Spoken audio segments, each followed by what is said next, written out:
Jadi kalau ditanya pendapat saya, ya itu pendapat saya sama dengan pendapat saudari yang bunuh diri itu tuh, bahwa dia punya harapan itu.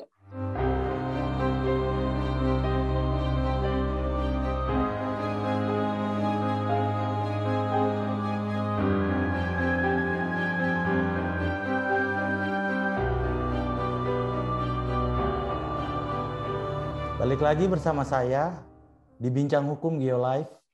Episode kali ini saya akan mengangkat tema terkait dengan terorisme, mengingat adanya dua serangan teroris. Yang pertama 28 Maret 2021 di depan katedral di Makassar, Sulawesi Selatan, dan yang kedua penyerangan dari Lone Wolf yang disebut di media di Mabes Polri. Episode kali ini saya mengundang dua narasumber yang sangat kompeten di bidangnya untuk berbincang-bincang terkait dengan isu ini.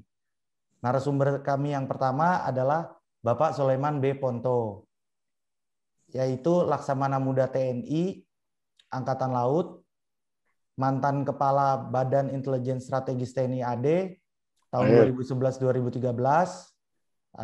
organisasi yang spesifik mengurus tentang teroris di bawah Mabes TNI. Yang kedua, Bapak Rocky Gerung sebagai akademisi, pembicara di berbagai seminar, di berbagai acara, juga sering menyampaikan pendapat dan pandangan-pandangannya di media-media nasional dan di televisi nasional. Apa kabar Pak Ponto dan Pak Gerung? Kabar baik. Enak. Bagus. Kabar saya enak. Ya. Oh, mantap.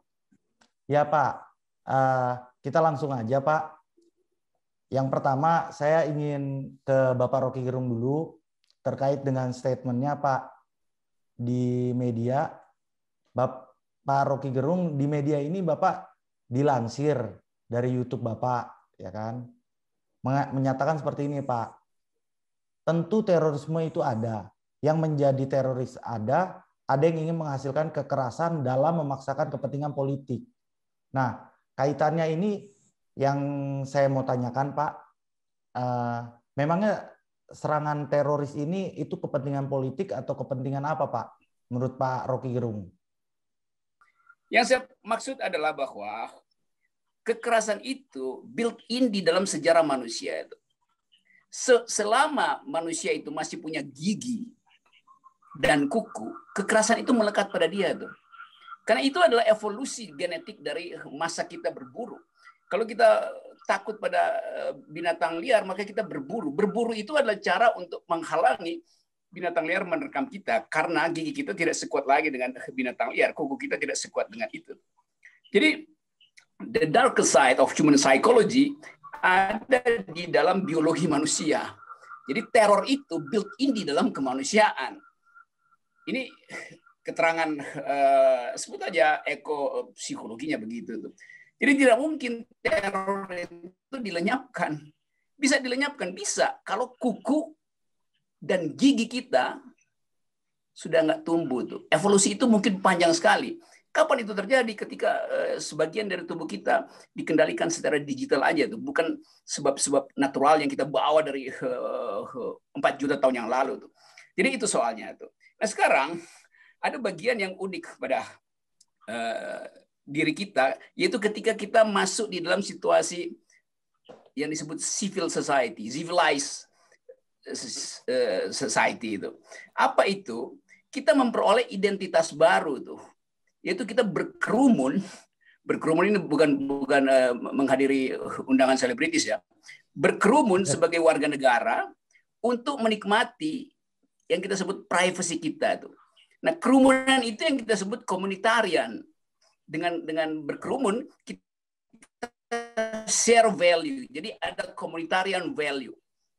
Sebagai komunitas kita share value yang sama. Tetapi di samping kita menjadi bagian dari komunitas itu, kita juga diadopsi oleh negara, lalu diberi hak-hak warga negara.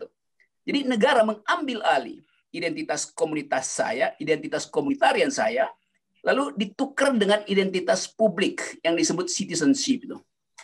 Waktu terjadi pertukaran itu, saya merasa mengapa bagian komunitarian saya itu dipaksa untuk tune in dengan state value, dengan prinsip-prinsip bernegara tuh. Di situ terjadi komplikasi psikologi pada diri saya. Nah, bagi orang yang menganggap bahwa seluruh fasilitas komunitariannya dirampok oleh negara, di situ dia melakukan counter attack, baik dalam bentuk oposisi dalam politik, baik dalam bentuk counter culture di dalam seni, baik dalam bentuk terorisme di dalam peristiwa kekerasan. Jadi itu adalah tiga fakultas yang bekerja bersamaan. Tinggal kita tentukan yang mana sebetulnya yang berbahaya bagi kemanusiaan. Kalau saya beroposisi karena value saya diambil negara, maka saya ada dalam sistem demokrasi. Itu poin pertama. Tetapi kalau yang terjadi adalah estetika saya itu dikendalikan negara, maka saya lakukan counter culture dengan melukis, protes, nulis, melakukan riset yang radikal. Tapi itu tidak berbahaya. Tetapi kalau yang ketiga, saya lakukan counter attack dengan kemarahan, maka itu berbahaya bagi tetangga saya, bukan bagi negara. Bagi orang yang di sekitar saya nggak memahami bahwa saya sebetulnya sedang melakukan counter attack dengan cara violence, itu yang disebut sebagai terorisme. Jadi hanya itu yang saya mau terangkan, yaitu reaksi otonom dari manusia yang terganggu karena komunitarian value-nya itu diambil oleh negara. Nah, apa isi komunitarian value itu? Ya bisa pandangan hidup, bisa agama, bisa sistem batin seseorang, macam-macam tuh. Jadi bagian itu yang sebetulnya saya kasih catatan kaki untuk YouTube yang sebetulnya terbatas disampaikan kemarin. Di dalam perspektif yang lebih besar, dalam hukum tata negara, setiap warga negara itu diikatkan pada semacam angan-angan bernegara tuh, yang disebut misalnya oleh Ben Anderson sebagai Imagine Society atau Imagination, atau di dalam pengertian Johann Galtung disebut sebagai public mystikum itu. Jadi ada semacam ruang mistik yang disediakan negara yang mengikat kita. Misalnya nasionalisme, NKRI harga mati. Itu namanya semua mistikum negara tuh, dibuat oleh negara supaya kita tune in dengan frekuensi negara tuh.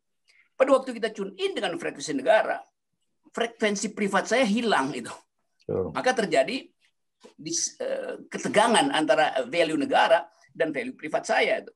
Nah, kalau itu dieksploitasi oleh misalnya sebut aja ketidakadilan, muncul itu sebagai reaksi yang biasa disebut terorisme kalau itu menggunakan kekerasan. Tapi bisa juga dengan sikap mbalelo aja. Seniman nggak mau dikooptasi di dalam public mystikum itu oleh negara. Urusan apa yang kait harga mati dengan kesenian saya? Urusan apa lagu yang saya buat dengan kunci G 5 oktav itu dengan NKRI harga mati? Nggak ada urusannya tuh. Tapi negara bisa paksa bahwa kalau liriknya misalnya tidak sesuai dengan Pancasila, maka itu dianggap berbahaya. Lalu saya dihukum oleh negara tuh. Padahal itu adalah wilayah mistikum yang dibuat negara yang saya tidak sepakat. Karena saya memelihara communitarian value saya sebagai artis misalnya. Jadi itu soal-soal saudara Son Matthew. Ya Pak. Dapat dia poinnya. Berarti yang saya sederhanakan ya Pak dari yang saya dapat gitu, bahwa manusia itu adalah komunitarian dengan sifatnya sendiri masing-masing gitu kan, dengan nilai-nilainya, pandangan-pandangannya sendiri, lalu di tune in lah bahasa saya tadi kan, dimasukkan dalam satu wadah yang namanya negara. Tetapi ada efek sampingnya lah kurang lebih. Apa itu efek sampingnya? Efek sampingnya salah satunya ada ketegangan. Ketegangan ini bisa dikeluarkan salah satunya melalui kekerasan. Itulah yang terorisme. Begitu Pak Rocky. Itu bukan menyederhanakan, itu memperpanjang kalimat saya dengan bahasa yang sederhana. Itu lain itu. Panjangan Pak Rocky sih. Ya. Ya, oke lanjut ya. Oke lanjut Pak. Ya, jadi gini Pak Rocky Gerung, supaya jelas juga, karena mungkin Pak Rocky ini kan tokoh terkenal gitu, tokoh publik. Jadi Pak Rocky ngomong sedikit aja juga mungkin banyak dikutip di media Pak gitu. Nah, berdasarkan dari media yang saya telusuri juga Pak, ada juga berita terkait Pak Rocky menyampaikan dikutip yang dari kutipan juga gitu kan. Pak Rocky menyampaikan seperti ini. Kita semua tahu bagaimana kekerasan diternakan oleh elit-elit kekuasaan di Gedung Putih itu atau di CIA. Nah ini kan mengacu ke Amerika gitu kan kurang lebih. Oke. Nah, saya bandingkan begini nih, karena soal CIA Amerika tadi. Saya pernah baca satu riset dari seorang Amerika yang mencoba mengukur efek dari CNN, Fox Media, dan seluruh koran Amerika terhadap akumulasi dan diseminasi terorisme itu. Jadi dia riset, ini penting sekali ini buat teman-temannya. Dia riset sejak 911, jadi tahun 2011 itu, sampai 2015, berita-berita tentang Al-Qaeda.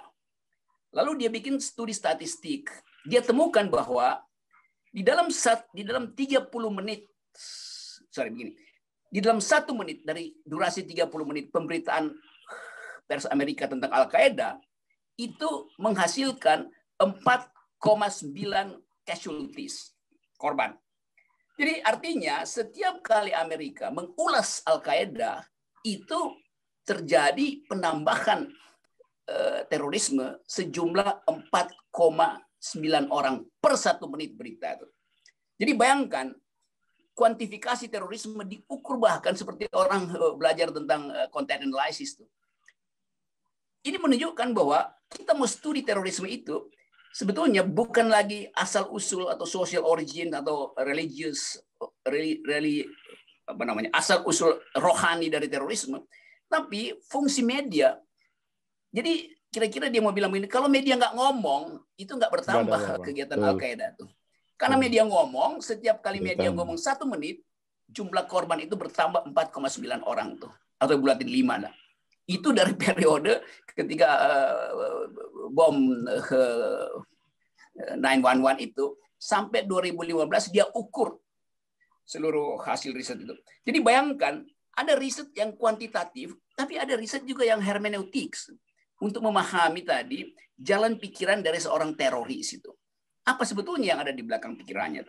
Jadi itu yang kemudian jadi konsumsi dari CIA. Karena itu tadi Anda tanyakan soal Amerika atau CIA. Jadi CIA pun membaca itu bukan sekedar studi tentang asal-usul rohani, tapi juga kuantifikasinya itu. Kenapa?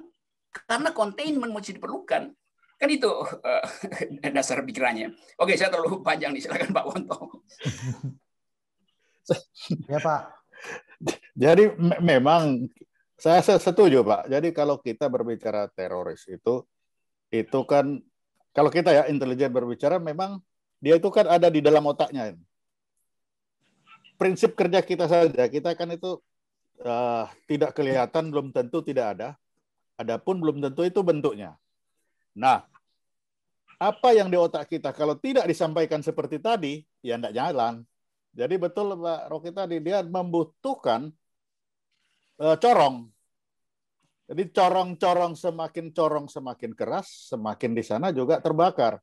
Nah, tergantung yang bicara ini mau membuat keruh atau membuat tenang. Nah, itu sangat tergantung kepada siapa. Kita yang mau bicara ini mau apa ini? Kalau di intelijen bilang si agen handlernya ini apa maunya? Nah, seperti sekarang ini mau diapain ini? Kan situasinya mau diapakan? Mau ditambah panas, dibakar, atau didiamkan? Nah sekarang ini kita mau kemana ini? Mau lihat apa ini dari situasi sekarang ini? Jadi betul kalau dibilang apakah itu, ya memang intelijen kan mainannya begitu, suka ikut arus atau dia ciptakan sedikit, dia munculkan lagi. Ya memang itu mainannya. Dan mainannya itu diupayakan supaya tidak terlihat. Dia bersembunyi selalu, mimikri. Jadi kalau sudah terlihat, dia akan bilang, itu bukan saya. Itu orang lain. Ya memang begitu permainannya. Cuma memang kita sekarang ini, karena semua sudah diumumkan, semua sudah merasa tahu. Nah, sama dengan sebenarnya si teroris ini kan juga, intelijen kan itu teroris pada dasarnya. Infiltrasi, sabotase, teror. Itu dia masuk, infiltrasi, sabotase, hasilnya menakutkan orang banyak. Pada dasarnya kerjanya itu. Dan lawannya ya juga akan sama. Jadi sekarang memang mainannya mau apa ini? Kita sekarang ini maunya apa? Kita mau kemana ini? Jadi kalau bilang teror, ya memang teror itu ada perbuatan yang membuat rasa takut orang banyak. Kalau kita ya, kita Ya Pak berbuat. Ponto, berarti kejadian-kejadian atau kasus teror yang sekarang ini bisa diindikasikan juga kerja-kerja intelijen gitu Pak? Ya, intelijen yang mana dulu? Kan intelijen itu banyak. Oh. Kan, kalau orang bilang intelijen Pak, ya banyak. Intelijen itu ya mata, sebanyak kepala orang, sebanyak itu mata. Ya sebanyak itu juga sama. Jadi ini mainannya siapa juga, ya makanya kontranya harus di situ. Yang jelas itu selalu yang bermain seperti itu permainan intelijen. Karena memang ruang intelijen memang di situ. Kan di dunia ini kan cuma dua, by law atau beyond the law. Lah by law ya Kak Paroki bilang tadi aturan. Tapi kalau beyond the law ya itu suka-suka keliaran itu tadi, liarnya itu ada di situ. Apapun dia lakukan, ya apa saja liarnya dia, giginya dia mau gigit, mau ngemut, apa segala macam, ya ada di situ. Ya di beyond itu tadi, apapun dia bebas merdeka di situ. Tapi ketika dia muncul ketahuan ya kena hukum. Nah, terus pandangan Pak Ponto untuk terorisme sekarang nih Pak, secara keseluruhan itu apa ya? Kepentingannya siapa dan bagaimana mengukurnya gitu Pak. Gitu supaya kita bisa maksudnya sedikit menganalisa lah gitu. Apa sih motifnya gitu? Kenapa sih gitu? Mungkin tadi kan Pak Rocky udah sampaikan bahwa itu sifat dasar manusia dan lain sebagainya. Tapi mungkin kan berdasarkan pengalaman dari Pak Ponto kan ada pandangan lain Pak. Selain mungkin bukan pandangan lain ya, tapi pandangan yang lebih spesifik gitu Pak.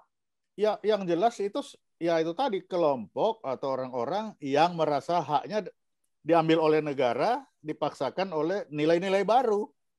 Jadi dia merasa terganggu. Nah ini ya sama kan dengan prinsip hukum, ketika kita bersama ada sebagian dari hak-hak kita yang kita serahkan kepada negara kan. Ya. Nah menyerahkan kepada negara ini ada yang rela, ada yang tidak rela, sehingga kalau para pegawai diambil oleh negara, ya tinggal kita melihat dari mana kita menyerahkan atau negara mengambil. Ya. Nah, yang tidak rela inilah mengadakan perlawanan. Nah, apalagi dia melihat nanti ada contoh dari yang lain. Kenapa di sana bisa, kita sama manusia, kita sama negara, kenapa kok ini di sini begitu, di sana begini? Terjadilah pemaksaan kehendak kan? Iya Pak. Jadi dari tadi kan Pak Rocky dari yang saya pendekin tadi ya kan, dan Pak Ponto dari tadi kan seakan-akan hak privat atau individunya direnggut oleh negara, haknya mau nilainya dipaksakan lain sebagainya lah.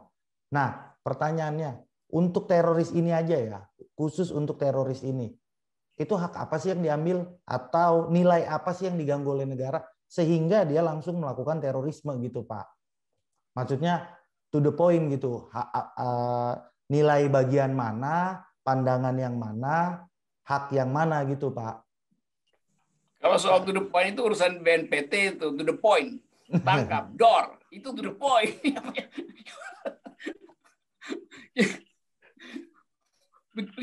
Gini ya, saya coba saya poles sedikit ya problem kita nih. Kemarin Presiden Jokowi, Menteri Pertahanan Prabowo, dan Ketua MPR Bambang Susatyo ada di satu tempat secara bersamaan, yaitu di Royal Wedding dari seorang selebritis itu. Ada nggak orang yang akan membunuh 3 orang itu? Pasti ada. Karena itu efisien, ada 3 orang di situ. Kalau sekali dibom di situ, di lokasi perkawinan dari siapa namanya itu selebritis itu, itu 3 langsung lenyap. Karena baru ada pas event di Mabes Polri itu. Jadi ada orang yang ngincer itu. Niatnya nggak terlaksana, iya. Karena dia tahu bahwa barusan ada di Mabes Polri. Berarti kalau di tempat kawinan itu pengamanannya 30 kali lipat dari Mabes Polri itu. Kan logikanya begitu kan? Ya. Loh, itu 3 pejabat negara ada di situ. Jadi sebetulnya semua orang bersiap untuk mengambil keuntungan dari satu peristiwa publik tuh. Nah sekarang masih ada nggak orang yang ingin melakukan teroris? Pasti. Karena sakit hati. Bayangkan misalnya Pak Rocky, presiden ada di maksudnya situ. tapi ke hak yang diambilnya itu Pak, gitu kalau bisa. Iya itu. Saya bilang tadi sakit Pak? hati. Hak Royal dia wedding untuk apa? memperoleh kesamaan di depan hukum dalam acara perkawinan tidak diperoleh. Maka orang bikin perbandingan. Kenapa di Petamburan nggak boleh ada perkawinan? Kenapa di hotel selebritis ada perkawinan? Kan itu menimbulkan dendam publik yang kita mungkin anggap ya itu salah sendiri, nggak diundang sih. Bukan soal itu. Ini soal kesadaran hukum dari manusia itu. Jadi kalau Anda bayangkan misalnya dari ribuan orang, tadi saya habis wawancara soal peristiwa perkawinan itu dan dimuat di situs kantor presiden. Jadi peristiwa itu dianggap peristiwa kenegaraan karena dimuat di situs resmi presiden dan sekretariat negara. Peristiwa itu panjang lagi. Jadi Anda bayangkan ini peristiwa privat tetapi diberi fasilitas negara. Sekarang saya bertanya, berapa banyak anggaran yang digelontorkan dalam 3 jam itu untuk mengamankan 3 pejabat negara itu? Dari mana anggaran itu? Itu pasti APBN. Kan ini problemnya. Jadi orang benci sebetulnya. Karena peristiwa yang dipamerkan itu adalah menghina akal publik. Jadi, kan mesti jadi 3 maksudnya Pak Rocky itu karena ada ketidaksetaraan gitu antara pernikahan bukan yang tadi. ketidaksetaraan, ada hal yang normal yang tidak normalkan itu. Pas pampres pasti 3 hari sebelumnya udah sisir 300 meter kiri kanan sehingga uangnya habis di situ tuh. Seluruh peralatan mutakhir ada di situ. Ya, tapi Pak, orang bikin perbandingan dengan bansos yang nggak diterima rakyat. Jadi dendam sosial itu berubah menjadi peluang untuk orang lakukan teror. Dengan kata lain, kalau ada orang menteror di acara perkawinan itu, yang pasti nggak akan terjadi karena udah berlapis-lapis. Tapi potensi orang menteror itu ada, maka itu bukan karena dendam dia pribadi, tapi jengkelnya orang melihat ketidakadilan. Itu uang negara dibuang di situ untuk mengamankan 3 pejabat negara, sementara bansosnya nggak dapat. Nah, diskrepansi sosial itu yang menyebabkan potensi orang buat melakukan teror. Netizen aja marah, apalagi mereka yang punya potensi memelihara dendam dengan negara tuh. Jadi kalau Anda pertanyaan tadi, apa yang dicabut? Ya hak keadilan itu yang dicabut oleh negara dan diperlihatkan secara fantastis. The Festival of Stupidity ada di dalam pesta itu kemarin.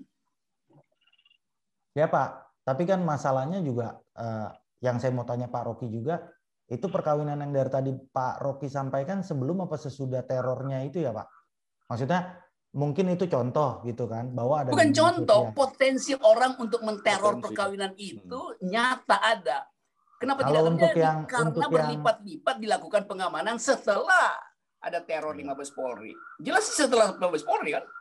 Iya, tapi kalau misalnya yang tadi yang saya sampaikan di 2 ini Pak, yang di depan katedral dan yang di Mabes Polri itu, menurut Pak Rocky Gerung nih, itu apa sih Pak gitu? Maksudnya tadi kan itu memicu, salah satu yang memicu adalah perkawinan selebritis dihadiri pejabat negara. Itu kekerasan. Tetapi bukan kekerasan ansih yang kita periksa hari ini kan. Tetapi sebab-sebab sosiologis, sebab-sebab psikologis. Kan tadi sudah terangin sebab-sebab antropologis, sebab-sebab DNA tuh. Tapi problem yang sama berlaku di dalam, bukan sekedar di depan gereja Makassar, tetapi juga potensi yang sama di depan gereja bisa berlangsung di depan mimbar pelaminan perkawinan kemarin. Masalahnya yang di Makassar itu terjadi teror, yang di perkawinan tidak terjadi teror. Sekarang kita analisis kenapa nggak terjadi di perkawinan. Padahal itu sama lebih potensial untuk melumpuhkan kepala negara dan Menteri Pertahanan dan Ketua MPR. Karena aparat melakukan lapisan penghalangan dengan segala macam fasilitas, mungkin pakai Pegasus, mengingat 2 hari sebelumnya ada peristiwa di Mabes Polri. Kan begitu jalan pikirannya kan. Jadi kalau Anda tanya apa bedanya itu, nggak ada bedanya. Potensi itu ada. Ya. Dua-duanya sumbernya sama, itu kejengkelan terhadap ketidakadilan. Kalau soal nanti kalau gitu Pak, gini Pak, ini masalah nilai lagi kan. Oke. Pak Rocky Gerung, saya minta maaf juga Pak Ponto sebentar dulu. Enggak apa-apa, aku dengar. No problem, aku dengar. Ya kan? Enggak, terus aja Pak, aku dengar. Karena menarik juga gitu menarik, kan pandangan-pandangan dari Pak Rocky Gerung ini. Aku dengar. Ya. Pak Rocky Gerung ini kan sampaikan bahwa ada nilai yang berbeda, lalu ada mungkin dendam sosial atau kecemburuan sosial, bahwa ada ketimpangan, ada festival stupidity tadi disampaikan kan. Nah, terkait dengan penyerangan yang Mabes Polri, Pak, kan ada surat wasiatnya, Pak. Mungkin Bapak udah baca juga. Yang intinya bahwa ketika perempuan ini melakukan aksi teror menggunakan airgun dan sebagainya, dia itu mendapat insentif gitu kan, bahwa dia dijanjikan atau dia merasa bahwa setelah ini saya akan mendapatkan sesuatu gitu, menurut pandangannya dia. Nah, ya Pak. Nah, yang Pak Rocky Gerung maksud ini, yang saya maksud ini, di sini apakah ada Pak haknya yang diambil atau direbut gitu loh? Kan Anda katakan dia punya semacam politics of hope itu, ontology of the not yet kalau kita pakai bahasa yang agak sophisticated. Yang belum itu dia ingin capai lebih cepat itu. Karena itu dia membayangkan yang biasa disebut ketemu malaikat segala macam, itu nggak penting. Yang penting setiap orang punya ontology of the not yet. Yang not yet itu tidak disediakan real time oleh negara. Maka dia lakukan itu tuh. Jadi kita ditarik sebetulnya oleh harapan masa depan, itu human sekali. Ada orang yang punya harapan terhadap masa depan, lalu dia investasikan harapan itu dengan mengusung presiden 3 periode. Itu sama buruknya juga. Sama aja kan?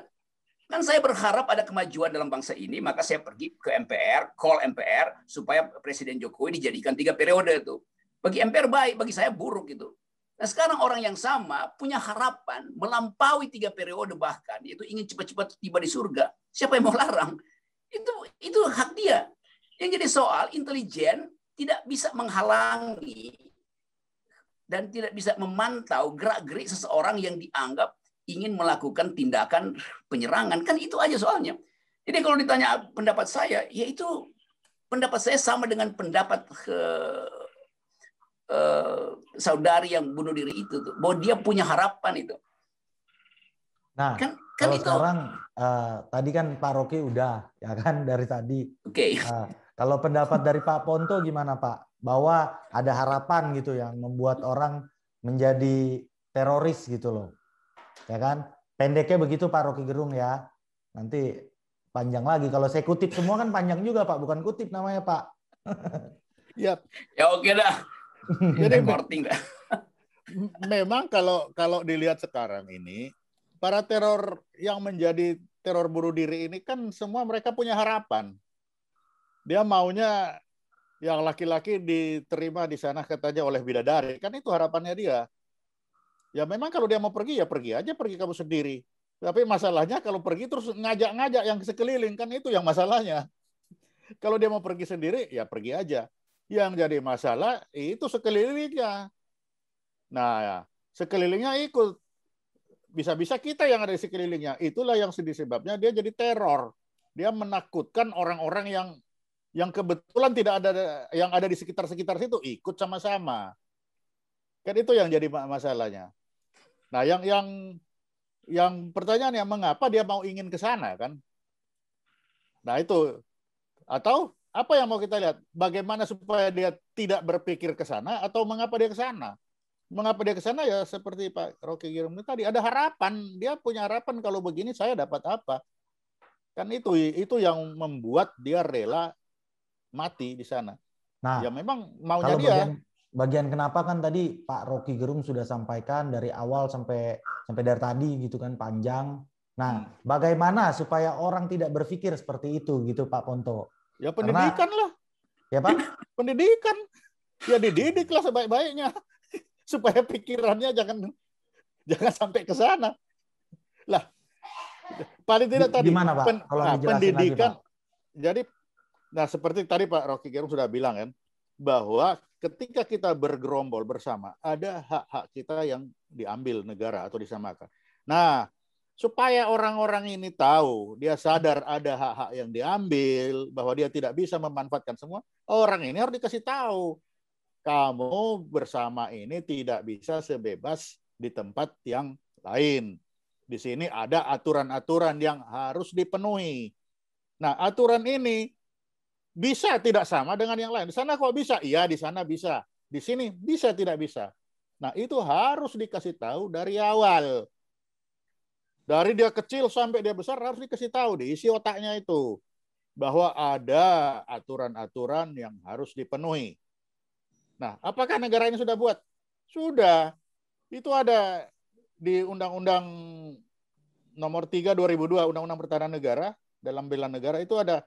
Di situ kita harus membuat undang-undang tentang pendidikan kewarganegaraan.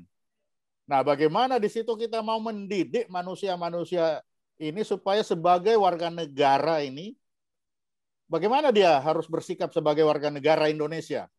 Beda dengan warga negara India ya, beda. Sebagai warga negara bagaimana dia harus bersikap? Ada hak-hak yang diambil, dia tidak bisa semuanya. Mungkin di India ada, di tempat lain ada, tapi di Indonesia tidak ada. Nah, itulah yang harus disampaikan. Ya, Tapi Pak apa yang terjadi? Sejak 2002 sampai hari ini undang-undang itu nggak dibuat. Ya, jadi kalau ada yang masih merasa seperti sekarang, ya salah siapa? Ya, Pak Ponto. Gini, Pak, karena terkait dengan bagaimana supaya tidak berpikir seperti itu, tadi kan Pak Ponto sampaikan sangat cukup jelas menurut saya, pendidikan kewarganegaraan. Walaupun dalam mungkin pandangan saya, bukannya itu sebelumnya kan berbeda nilai. Ketika orang sudah beda nilai, kita mau didik lagi, bukannya makin dipaksakan nilai-nilai dari negara yang mungkin memang nggak cocok sama individu ini. Nah, menurut Pak Rocky gimana nih Pak solusi itu? Atau mungkin ada solusi lain menurut Pak Rocky? Boleh Pak? Gini ya, kan kalau disebut misalnya, ya itu karena nilai-nilai agama itu fundamentalistik gitu. Ya bahkan di dalam satu agama persepsinya bisa beda-beda. ISIS itu kan hanya mengakui aliran takfiri. Yang lain dia nggak anggap sebagai teologi kan.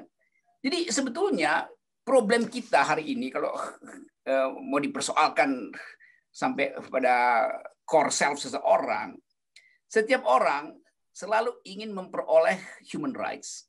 Oke, negara supply itu human rights. Tetapi di dalam batin orang ada yang disebut human needs itu. Bukan sekedar human rights.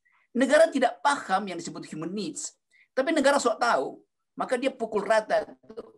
Human needs itu bisa diselesaikan dengan bansos. Human needs itu bisa diselesaikan dengan vaksin, macam-macam tuh. Padahal penghargaan terhadap human needs itu harus disediakan di dalam keakraban dari communitarian values tadi itu. Negara nggak paham. Tuhan aja nggak paham human needs manusia tuh. Kalau dia paham, nggak ada kebutuhan extraordinary di dalam setiap doa. Karena itu kita masih berdoa. Karena kita anggap Tuhan nggak paham. Karena itu kita minta lagi kan. Kalau Tuhan paham, dia udah kasih semua, kita nggak akan berdoa. Jadi soal-soal semacam ini yang harusnya dipahami oleh negara tuh. Nah, dalam keadaan keterdesakan semacam ini, negara justru membypass seluruh fasilitas dari communitarian values. Dengan ide apa misalnya? Ya toleransi. Itu diucapkan berkali-kali yang kosong isinya. Toleransi apa? Sementara social needs kita itu tidak dipenuhi. Apalagi kalau disebut toleransi. Toleransi artinya agama A menghormati agama B menghormati agama C menghormati agama D. Nah, sekarang saya nggak punya agama, maka agama ABCD bersama-sama memusuhi saya gitu. Musuhnya toleransi, yang beragama toleran juga pada yang nggak beragama. Itu yang disebut toleransi yang otentik. Bukan bersama-sama untuk memusuhi orang yang nggak beragama. Jadi banyak konsep bernegara kita yang kacau. Lalu kita pergi pada semacam, ya udah, dia mau pergi bertemu dengan bidadari itu. Ya udah, itu pilihan dia. Lalu bertemu berapa 70 bidadari. Ya bisa juga bidadarinya lesbi semua itu ternyata kan. Kan kita bisa bikin imajinasi begitu kan. Lalu gagal misalnya itu. Ini soal percakapan akademis kita, dan itu nggak ada urusan dengan kita mau judge value seseorang itu. Jadi sialnya negara itu buta huruf terhadap communitarian value, itu intinya. Nah, Pak, tapi kan pertanyaannya tadi sih saya balik aja, memang udah panjang juga Pak Rocky ya kan.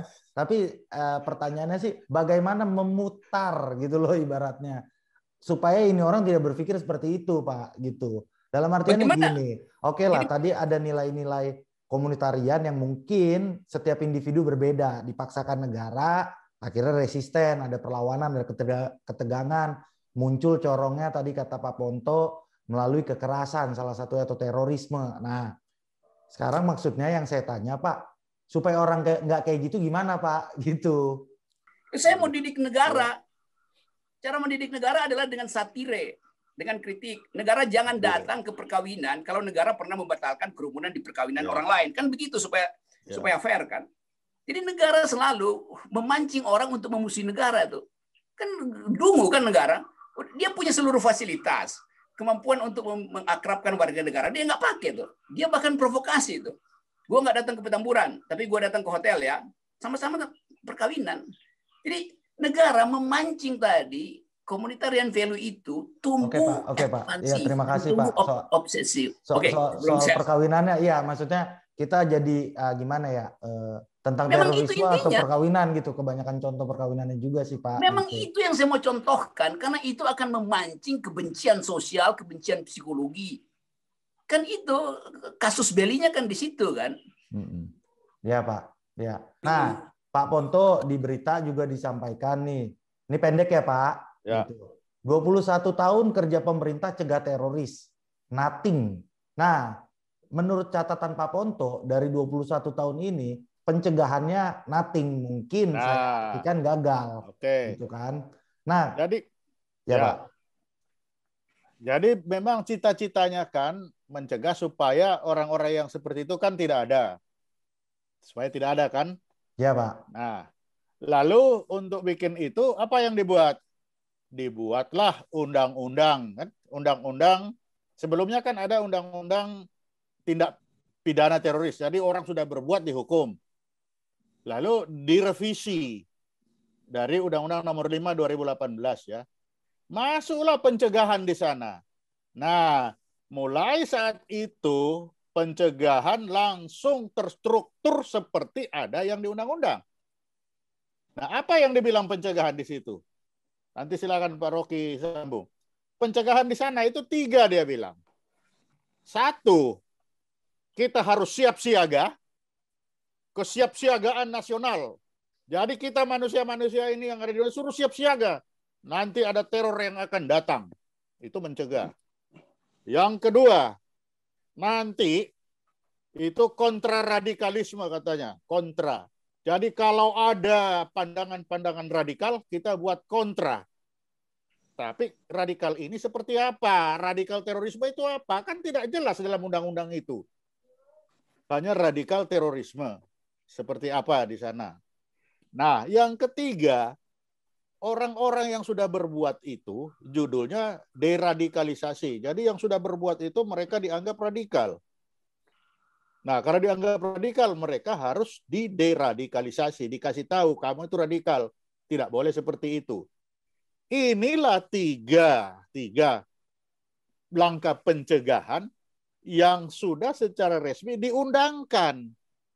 Itu yang saya bilang. Kalau tidak diundangkan, masih banyak cara lain. Cara lain banyak. Tapi karena ini diundangkan, maka mau tidak mau tunduk kepada ini kan. Nah, sekarang kalau ini saja, coba kalau kita nyamuk aja. Kalau saya mau mencegah nyamuk supaya gigit, nyamuknya yang aku bunuh kan. Pakai obat nyamuk, mati. Jadi yang objeknya itu adalah pelaku. Lah sekarang, ini yang jadi objek itu kita yang ini yang diam-diam ini. Terus dia ingin berbuat. Lah pahamnya.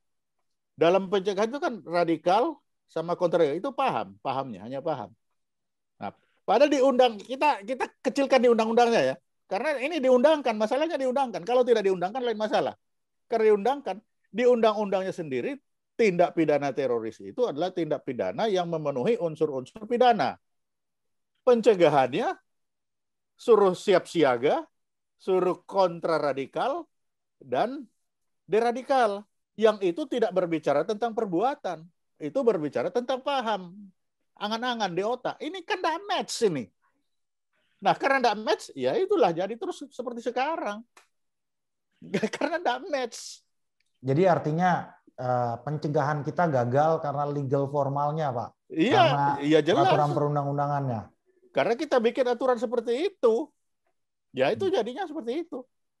Jadi menurut... Apalagi 3 ini diminta anggaran sendiri-sendiri lagi kan. Bagaimana siap siaga, kita suruh siap siaga, mungkin tutup pintu jam 12 segala macam, kan siap siaga itu. Ini ada anggarannya, baru kontraradikal, deradikal.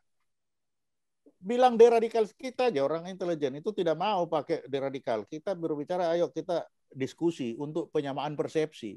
Untuk apa? Supaya dalam mempengaruhi pikiran orang itu kita harus berdiri sama tinggi, duduk sama rendah. Tapi ketika kita bilang deradikalisasi, kontra, kamu radikal, saya yang benar kan? Oh. Itu secara psikologi saya kira otak bawah sadar itu sudah ada perlawanan. Ketika seseorang menempatkan diri lebih tinggi dari yang lain, dia sudah melawan, otomatis itu.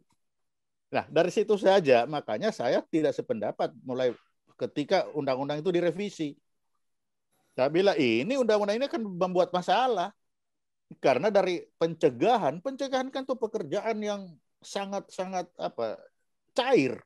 Apa saja bisa kita buat untuk mencegah, itu sangat cair. Tapi ini dirigidkan hanya menjadi 3 langkah. Coba dirigidkan. Hanya menjadi 3. Sudah menjadi 3, disebutkan lagi siapa yang melakukan ini. Nah, akibatnya apa? Yang lain masa bodoh. Suruh dia aja yang bikin. Nah, ini yang jadi kan. Ini apa tambah seperti apa ini? Nah, kalau kita intelijen melihat apakah orang ini memang bodoh atau dibodohin? Nah, nggak tahu kan? Karena kita intelijen kerjanya kan bodoh-bodohin orang. Nah, ini apakah ini hasil lagi dari perbuatan kawan-kawanku di luar negeri sana untuk supaya kita ini hancur dengan sendirinya? Tapi kan seperti itu. Bagaimana dalam satu undang-undang, orang hukum, satu mengatur perbuatan, yang satu mengatur faham. Yang dilarang perbuatan, tapi yang dicegah faham. Dalam satu undang-undang. Gimana coba? Iya, Pak. Nggak konsisten, Pak. Nah. Ya. Terus gini, Pak, untuk mengukurnya gitu, ini orang tadi kan Pak Ponto sampaikan bahwa ini orang bodoh atau dibodoh-bodohi gitu. Atau dibodoh-bodohi sama teman-teman intelijen di luar negeri gitu kan. Itu ukurannya dari mana gitu, Pak?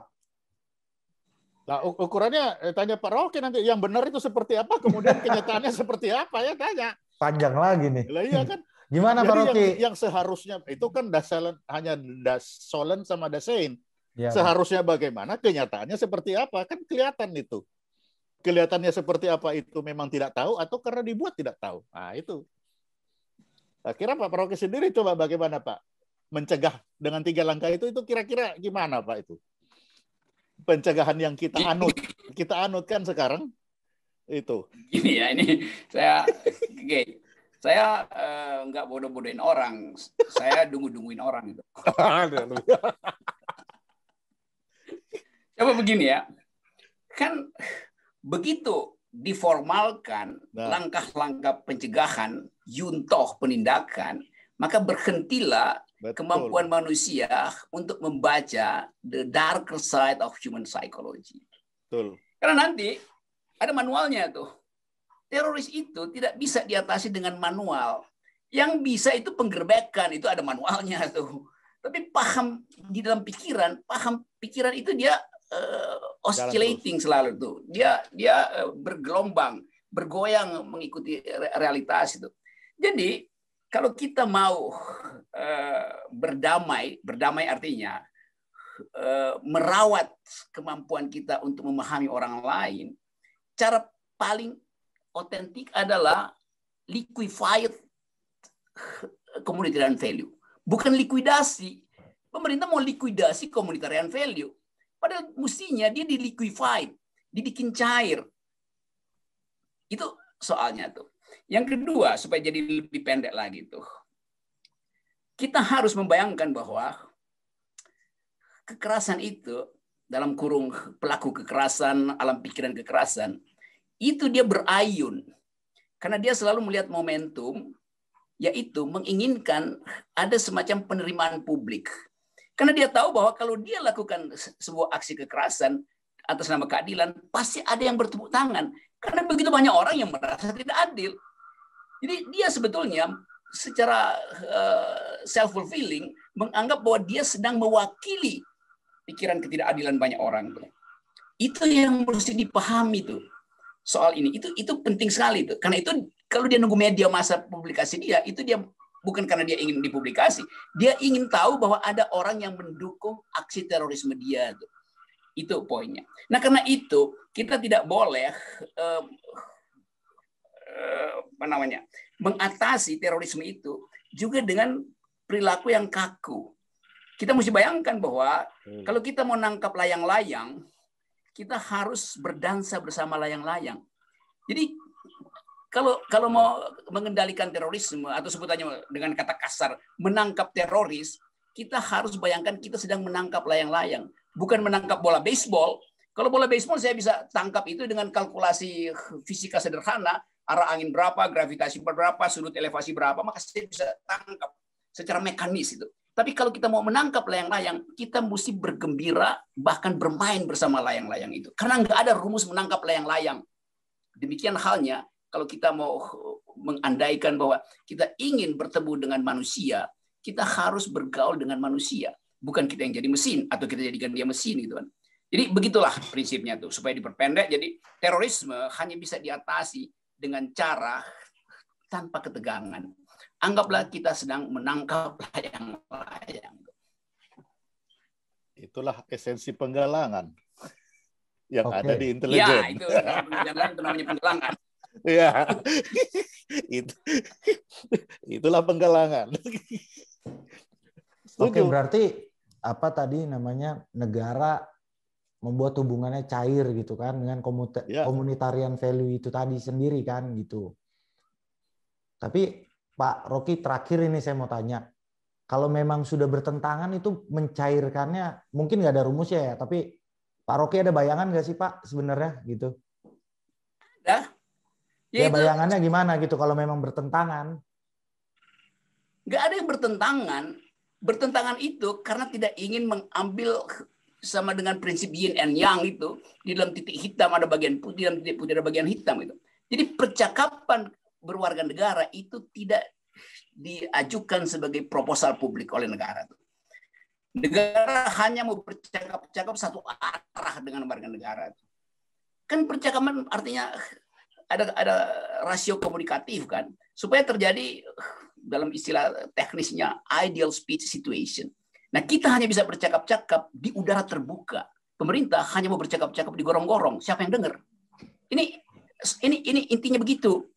Jadi apalagi pemerintah nggak punya grammar, nggak punya narasi, nggak punya kemampuan untuk siksak di dalam narasi. Segala sesuatu langsung mau diketok di kepala orang itu. Jadi kekuatan kita sebetulnya adalah bangsa ini ditumbuhkan dengan kemampuan naratif, kemampuan argumentatif, kemampuan estetik. Negara hanya mau memakai fasilitas formal, NKRI harga mati, Pancasila kami, segala macam. Itu yang menjengkelkan, karena dia nggak ngerti bahwa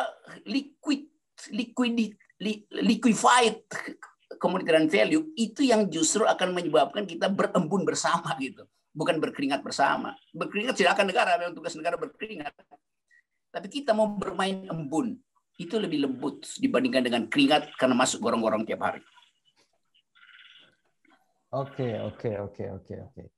Ya, dari Pak Ponto mau menambahkan apa kata Pak Rocky Gerung atau bagaimana? Jadi kesimpulan saya kan benar bahwa untuk menyelesaikan masalah teror ini tidak ada jalan lain. Ilmu intelijen yang paling tua, penggalangan, itulah salah satu yang saat ini yang dapat dimanfaatkan. Itu yang ditinggal. Kita formalkan menjadi yang Pak Rocky Gerung bilang tadi, dirigidkan. Dibuat di undang-undang menjadi rigid. Yang liquid ini ditinggal. Padahal disitulah kekuatan itu ditinggal. Nah, memang sekarang kita harus berpikir kembali ke situ. Kalau kita tidak kembali, kita akan di sini, ya akan terus seperti ini. Jadi sekarang ini kita harus kembali lagi. Kan saya kemarin sudah bilang bahwa kalau berbicara teroris sekarang, sekali seperti tidak akan jelas. Tapi kita harus kembali ke penggalangan. Kita galang deh. Nah, siapa yang ahli penggalangan? Ya, intelijen. Intelijennya siapa? Kan tanya lagi. Intelijennya siapa? Ya, intelijennya dari organisasi yang diberi tugas secara hukum, kan? Organisasi diberi tugas secara hukum kan TNI. Mengatasi terorisme. Ya sudah, biarkan aja dia. Bagaimana dia mendekati, mencari, mencium. Nah, kalau ini dibuang, dan itu sebenarnya kan, sebelum lahir BNPT, itu kan sudah jalan, itu sudah jalan itu. Itu sudah jalan. Tapi ketika BNPT lahir, ini diformalkan, jadilah ya seperti itu. Harapannya itu tidak seperti itu. Harapannya itu akan cair. Tapi ternyata yang terjadi itu kotak-kotak yang dengan tembok-tembok yang sebegitu. Dan yang lebih mencengangkan lagi, ternyata begitu lihat pencegahannya, tiga itu tadi, yang nyamuk itu terbang, ibaratnya nyamuk terbang terus, kita yang mau digigit ini yang kebingungan, suruh tutup pintu, suruh pakai selimut, padahal nyamuknya ini gentayangan terus menerus. Padahal kalau kita bilang ya nyamuk aja kita semprotkan, ini enggak, kitanya yang suruh pakai baju, kita itu diformalkan ya. Kalau udah formal ya dia jalankan. Jadi kalau itu mari untuk baik ya kita harus meninjau lagi apa yang sudah diformalkan itu. Itu menurut saya. Kalau kita anggap bahwa serigala itu berbahaya, maka kita akan tembak dia itu. Tetapi serigala itu berbahaya buat kalau dia lagi lapar itu. Kalau dia kenyang nggak ada soal. Jadi ada pepatah mengatakan begini, kumpulan serigala yang lapar itu sama dengan kematian satu kandang domba itu. Nah, kita memilih mana? Mau menyelamatkan domba atau memberi makan serigala itu? Lebih baik kasih makan serigala. Dan saya ingat ada film dari Kevin Costner. Kevin Costner bikin film, dia main film judulnya Dancing with Wolves. Berdansa dengan serigala. Dancing with Wolves. Bahasa Indianya Stukma Nitu Tongka Opwaci itu. Saya masih ingat bahasa Indianya, terjemahannya Dancing with Wolves. Jadi mari kita dancing with wolves agar supaya tidak ada satu wolf pun yang menerkam satu serigala, seekor domba sekalipun. Karena apa? Karena serigala dan domba bisa bercakap-cakap memakai bahasa Nabi Sulaiman. Sulaiman Ponto. Oke, Pak Rocky, terima kasih. Sebelum makin panjang lagi ya kan, karena Pak Ponto tadi sudah menyampaikan kesimpulan. Oke. Ya. Terima kasih ya. Terima kasih Pak Ponto, terima kasih Pak Rocky Gerung, terima kasih teman-teman juga sudah menonton. Jangan lupa like, share, dan subscribe. Terima kasih. Terima kasih. Oke.